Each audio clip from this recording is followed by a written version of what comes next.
siyang kitang kailangan. Basta ka, benta ka kilala, itatay niya, ipapagay sa akin. Kung bago pa lang kami mag-asawa, gusto ko magpa-COVID once. Ibibili ko si tatay ng grass cutter. Narinig ko doon sa auction, 700.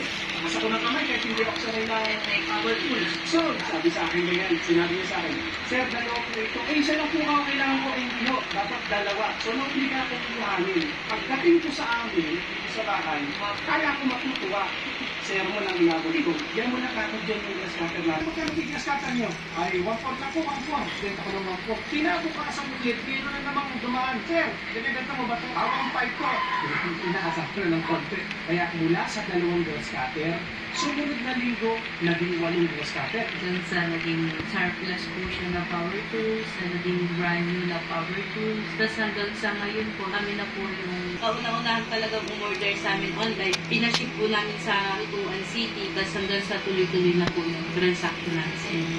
Sa dami kasi ng aming mga transaction, na i-deliver po ng maayos. Napakalaking bagay po kasi kapag ka nakita ng customer na ayos yung packaging pa lang, yung pag-deliver, maganda yung ibinabalik nila kung feedback sa amin. Meron po kasi ito, vegan, alis kababata ko na rin. This is Karen Villa. Sasabi ko ng siya, nagtangkap kami. Tapos dumating nga sa punto na medyo kalugin na kami. Kung suka ko, babayaran mo ng hawak isa. Yung sa 10,000 po na dapat kababayaran po natin sa kanya, yung unang bigay po natin is 10,000. Yung sumunod na 5,000, sabi niya rin kasi na, huwag na, bigay ko na lang yan dun sa living niyo kasi malapit na akong mga anak dun sa pangalan na. Doon pa na nakikita mo yung pagnanasa niya na umutasan sa tukin sa butika. Kung paano, ikakapit natin kami mula dun sa wala, ito pa yun.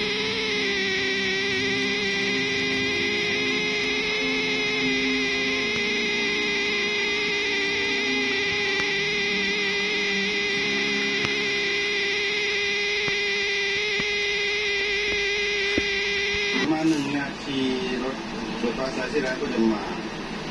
Wah, ini luar keluar ke bola dekat 302 luar. Kapuan din.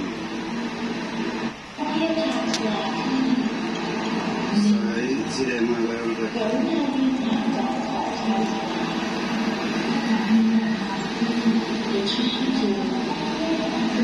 Station.